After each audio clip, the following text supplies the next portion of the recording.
வணக்கம். இது ஐபிசி தமிழின் காலை நேர பிரதான செய்திகள். முதலில் தலைப்புச் செய்திகள்.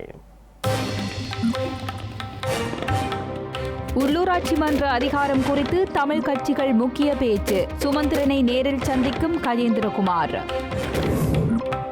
உள்ளூராட்சி உறுப்பினர்களை பெயரிடுவதற்கான காலக்கெடு இன்றுடன் நிறைவு. வர்த்தமானியை வெளியிட தயாராகும் தேர்தல்கள் ஆணைக்குழு. பயங்கரவாத தடுப்புச் சட்டத்திற்கு மாற்றீடான சட்டவரைவு முயற்சி. பொது அமைப்புகள் தனிநபர்கள் இணைந்து தயாரித்த முன்மொழிவு நீதி அமைச்சிடம் கையளிப்பு. கொழும்பில் கடும் காற்றினால் மரங்கள் முறிந்து வீழ்ந்து போக்குவரத்து பாதிப்பு. மன்னாரில் இன்று கனமழை பெய்யும் என எதிர்ப்பு கூறல்.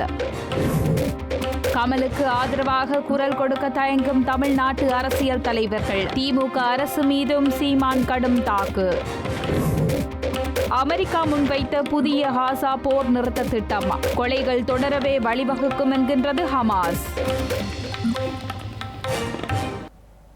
தொடர்பான விரிவான செய்திகள்.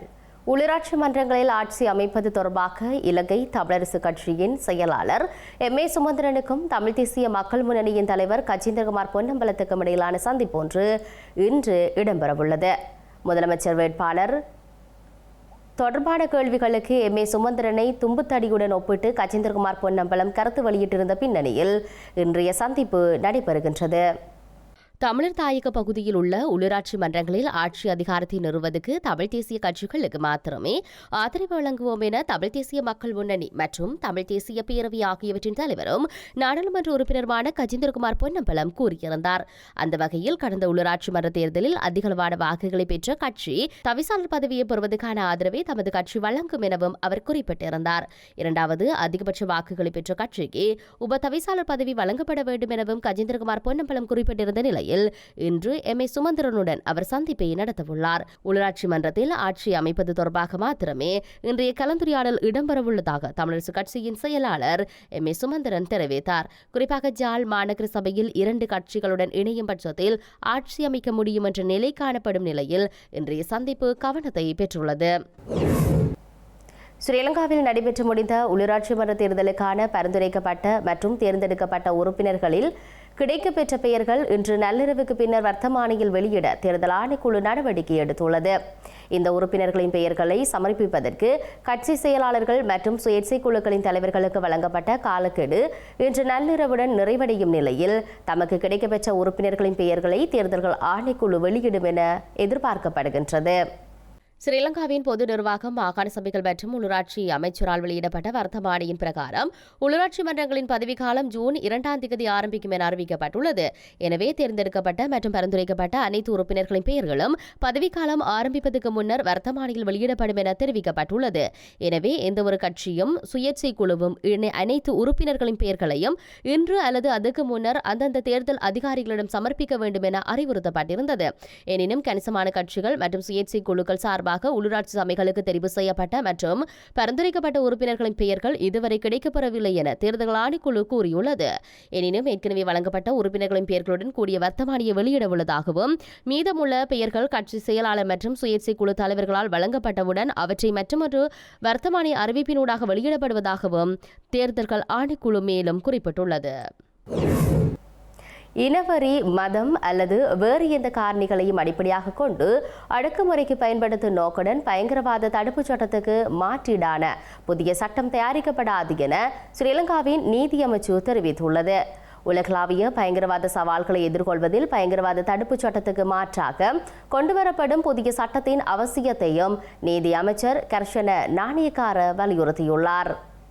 பயங்கரவாத தடுப்புச் சட்டத்தை முன்னெடுப்பது மற்றும் புதிய சட்டத்தை வரைவது தொடர்பாக மக்களின் கருத்துக்களை பெறுவதற்காக 240 அமைப்புகள் மற்றும் தனிநபர்கள் கூட்டிணைந்து தயாரிக்கப்பட்டு கையொப்பமிடப்பட்ட முன்மொழிவு ஸ்ரீலங்கா நீதி மற்றும் தேசிய ஒருங்கிணைப்பு அமைச்சர் கர்ஷ நாணயக்காரவிடம் ஒப்படைக்கப்பட்டது.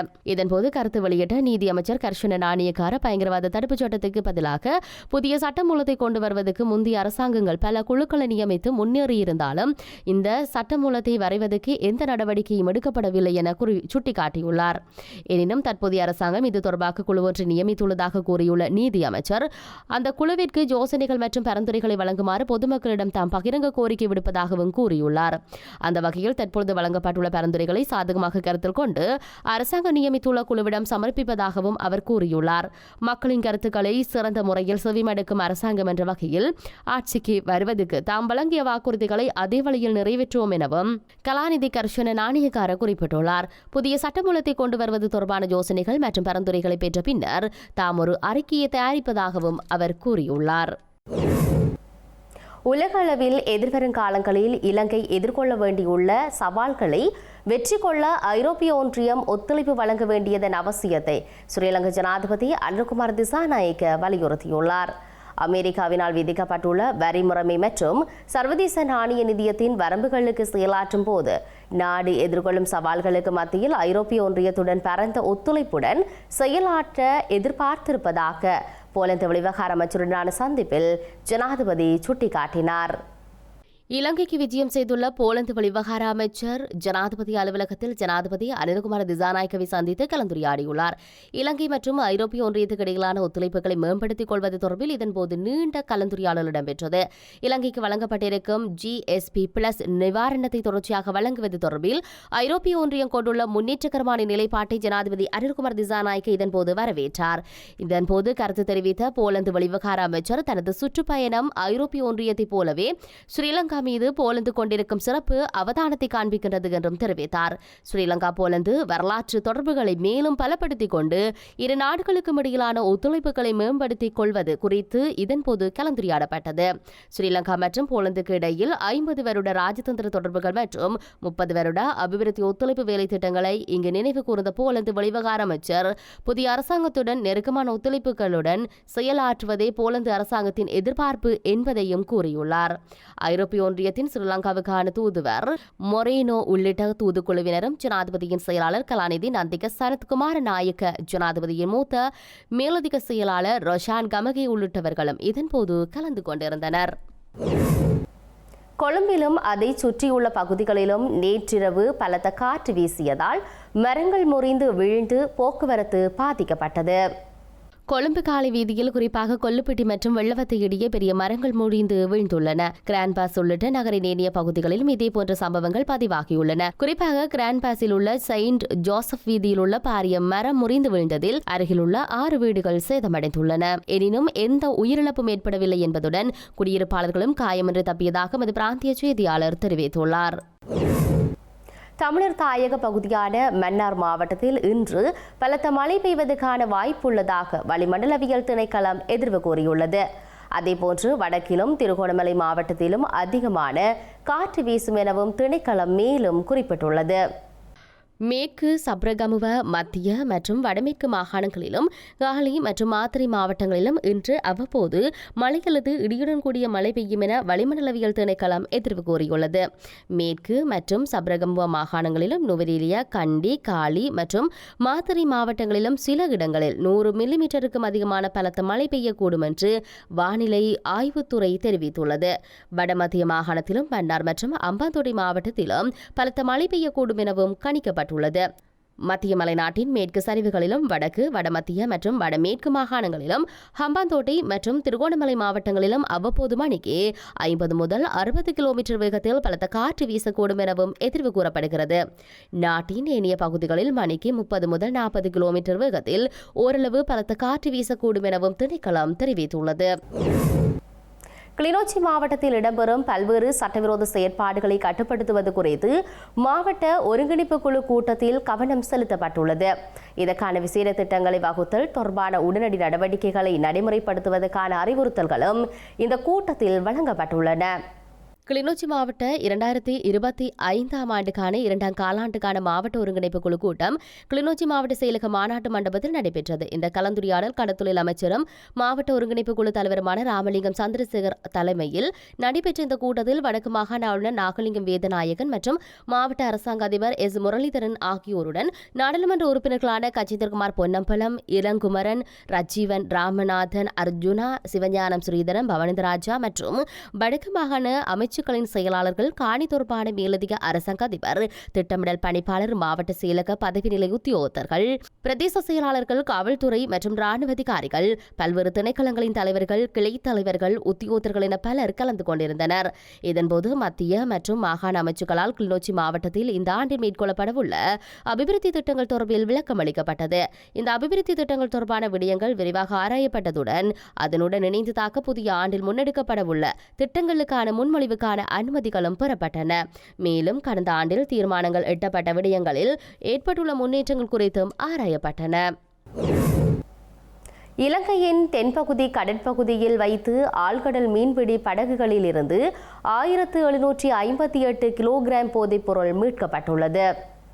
ஸ்ரீலங்கா கடற்படை மற்றும் காவல்துறை போதைப்பொருள் தடுப்பு பணியகம் இணைந்து மேற்கொண்ட பெரிய அளவிலான சோதனைகளின் போது 542 கிலோகிராம் ஹெரோயின் மற்றும் 1216 கிலோகிராம் ஐஸ் போதைப்பொருள் கண்டுபிடிக்கப்பட்டு பறிமுதல் செய்யப்பட்டதாக காவல்துறை ஊடகப் பிரிவு தெரிவித்துள்ளது. இந்த நடவடிக்கைகளின் போது 4 ஆழ்கடல் இழுவை மீன்பிடி படகுகள் கைப்பற்றப்பட்டுள்ளதுடன் அதிலிருந்த 22 சந்தேக நபர்களும் கைது செய்யப்பட்டுள்ளனர். சந்தேக நபர்கள் குறித்து காவல்துறை போதைப்பொருள் தடுப்பு பணியக அதிகாரிகளால் மேலதிக விசாரணை நடத்தப்பட்டு வருவதாகவும் காவல்துறை ஊடகப் பிரிவு மேலும் தெரிவித்துள்ளது. கர்நாடகாவில் கமலுக்கு எதிராக கன்னட அமைப்புகள் போரிடும் போது தமிழ்நாட்டில் அவருக்கு ஆதரவாக யாரும் குரல் கொடுக்காதது ஏன் என நாம் தமிழர் கட்சி தலைமை ஒருங்கிணைப்பாளர் சீமான் கேள்வி எழுப்பியுள்ளார். விருதுநகரில் நேற்று நடைபெற்ற கட்சி நிர்வாகிகள் ஆலோசனை கூட்டத்தில் பங்கேற்ற பின்னர் ஊடகங்களுக்கு கருத்து வெளியிட்ட அவர், கமல்ஹாசன் கருத்துக்கு எதிர்ப்பு தெரிவிப்பவர்கள் அதை ஆதாரத்துடன் நிரூபிக்க வேண்டும் என தெரிவித்துள்ளார். தமிழில் இருந்தே கன்னடம் பிறந்தது என்பதை யாரும் மறக்க முடியாது என நாம் தமிழர் கட்சியின் தலைமை ஒருங்கிணைப்பாளர் சீமான் குறிப்பிட்டுள்ளார். தமிழ்நாட்டின் முதல்வராக இருந்து கொண்டு கர்நாடக தேர்தலில் காங்கிரசிற்கு ஆதரவாக பரப்புரை செய்த ஸ்டாலின் கர்நாடகாவிற்கு எதிராக எவ்வாறு கருத்து கூறுவார் என கேள்வி எழுப்பியுள்ளார். மத்தியில் ஆளும் கூட்டணியில் திமுக இருந்தபோதுதான் கல்வி பொதுப்பட்டியலுக்கு மாற்றப்பட்டதாக கூறியுள்ள அவர், தொடர்ந்து 18 ஆண்டுகள் மத்திய அரசில் அங்கம் வகித்த திமுக தற்போது கல்வியை மாநில பட்டியலுக்கு மாற்றாவிட்டால் போராட்டம் நடத்துவோம் என்று கூறுவது வெற்று அரசியல் எனவும் விசனம் தெரிவித்துள்ளார். பொள்ளாச்சி மற்றும் அண்ணா பல்கலைக்கழக பாலியல் வழக்கில் குற்றவாளிகளுக்கு விரைந்து தண்டனை வழங்கியதற்கு தாமே காரணம் என்று கூறும் திமுக டாஸ்மாக் மதுவால் ஏற்படும் மரணங்களுக்கு தாம் காரணம் என கூறுவதில்லை எனவும் சீமான் குறிப்பிட்டுள்ளார். வாஜ்பாய் ஆட்சியை 5 ஆண்டுகள் நிலை பெற வைத்து நாடு முழுவதும் பாரதிய ஜனதா கட்சியை வளர செய்தது கருணாநிதி என ராஜ்நாத் சிங் கூறியுள்ளார் என அவர் சுட்டிக்காட்டியுள்ளார். எனினும் 3 ஆண்டுகளில் 1 லட்சம் போராட்டங்களுக்கு அனுமதி வழங்கியுள்ளதாக ஸ்டாலின் கூறிய போதிலும் பல்வேறு போராட்டங்களுக்கு திமுக அரசு அனுமதி வழங்கவில்லை என்பதுதான் உண்மை எனவும் சீமான் குறிப்பிட்டுள்ளார். காசா தொடர்பான அமெரிக்காவின் போர் நிறுத்த ஒப்பந்தம் கொலைகள் தொடர்வதற்கு வழிவகுக்கும் என பலஸ்தீன ஆயுத குழுவான ஹமாஸ் தெரிவித்துள்ளது. இந்த ஒப்பந்த முன்மொழிவை இஸ்ரேல் ஏற்றுக்கொண்டுள்ள நிலையில் இந்த போர் நிறுத்த ஒப்பந்தத்தை ஹமாஸ் இயக்கம் நிராகரிக்கும் என அதன் மூத்த தலைவர் ஒருவர் கூறியுள்ளார். அமெரிக்க தூதுவர் ஸ்டீவ் விட்கோப்பின் காசா போர் நிறுத்த திட்டத்தில் ஸ்டேல் கையொப்பமிட்டுள்ளதாகவும் ஹமாஸிடமிருந்து முறையான பதிலுக்காக காத்திருப்பதாகவும் வெள்ளை மாளிகை வியாழக்கிழமை தெரிவித்துள்ளது. இந்த 60 நாள் போர் நிறுத்த திட்டத்தின் கீழ் இஸ்ரேலிய சிறைகளில் உள்ள பாலஸ்தீன கைதிகளை விடுவிப்பதற்கு ஈடாக உயிருடன் உள்ள 10 பணைய கைதிகளையும் மரணித்த 18 பணைய கைதிகளின் உடல்களையும் 2 கட்டங்களாக ஹமாஸ் ஒப்படைக்க வேண்டும் என தெரிவிக்கப்பட்டுள்ளது. எனினும் போரை முடிவுக்கு கொண்டு வருவது உள்ளிட்ட முக்கிய கோரிக்கைகளை இந்த முன்மொழிவு பூர்த்தி செய்யவில்லை எனவும் இதுகுறித்து ஹமாஸ் இயக்கம் சரியான நேரத்தில் பதிலளிக்கும் எனவும் அதன் மூத்த அதிகாரி குறிப்பிட்டுள்ளார். இஸ்ரேலிய அரசாங்கம் இந்த போர் நிறுத்த திட்டம் குறித்து எந்த ஒரு கருத்தையும் இதுவரை வெளியிடவில்லை. எனினும் விட்ஹோப்பின் திட்டத்தை தாம் ஏற்றுக்கொண்டதாக பணிய கைதிகளின் குடும்பங்களுக்கு ஸ்டேல் பிரதமர் பெஞ்சமின் நெதன்யாகு கூறியதாக தெரிவிக்கப்படுகின்றது. அமெரிக்க, கட்டார் மற்றும் எகிப்து ஆகியவற்றின் மத்தியஸ்துடன் கொண்டுவரப்பட்ட 2 மாத போர் நிறுத்தத்தை கடந்த மார்ச் மாதம் 18ஆம் தேதி முறித்துக் கொண்ட இஸ்ரேல் காசா மீது முழுமையான முற்றுகையை ஆரம்பித்திருந்தது. இதன் காரணமாக ஆயிரக்கணக்கான மக்கள் பலியாகியுள்ளதுடன் 70,000க்கும் அதிகமான குழந்தைகள் போஷாக்கு குறைபாட்டினால் உயிராபத்தை எதிர்கொண்டுள்ளதாக ஐக்கிய நாடுகள் சபை கூறியுள்ளது. செய்திகளின் நிறைவாக மீண்டும் தலைப்புச் செய்திகள். உள்ளூராட்சி மன்ற அதிகாரம் குறித்து தமிழ் கட்சிகள் முக்கிய பேச்சு. சுமந்திரனை நேரில் சந்திக்கும் கஜேந்திரகுமார். உள்ளூராட்சி உறுப்பினர்களை பெயரிடுவதற்கான காலக்கெடு இன்றுடன் நிறைவு. வர்த்தமானியை வெளியிட தயாராகும் தேர்தல்கள் ஆணைக்குழு. பயங்கரவாத தடுப்பு சட்டத்திற்கு மாற்றீடான சட்ட வரைவு முயற்சி. பொது அமைப்புகள் தனிநபர்கள் இணைந்து தயாரித்த முன்மொழிவு நீதி அமைச்சிடம் கையளிப்பு. கொழும்பில் கடும் காற்றினால் மரங்கள் முறிந்து வீழ்ந்து போக்குவரத்து பாதிப்பு. மன்னாரில் இன்று கனமழை பெய்யும் என எதிர்ப்பு கூறல். கமலுக்கு ஆதரவாக குரல் கொடுக்க தயங்கும் தமிழ்நாட்டு அரசியல் தலைவர்கள். திமுக அரசு மீதும் சீமான் கடும் தாக்கு. அமெரிக்கா முன்வைத்த புதிய காசா போர் நிறுத்த திட்டம். கொலைகள் தொடரவே வழிவகுக்கும் என்கின்றது ஹமாஸ். இத்துடன் ஐபிசி தமிழின் காலை நேர பிரதான செய்திகள் நிறைவு பெற்றன. உடனுக்குடன் செய்திகளை அறிந்து கொள்ள IBCTamil.com என்ற இணையதளத்தை பார்வையிடுங்கள். வணக்கம்.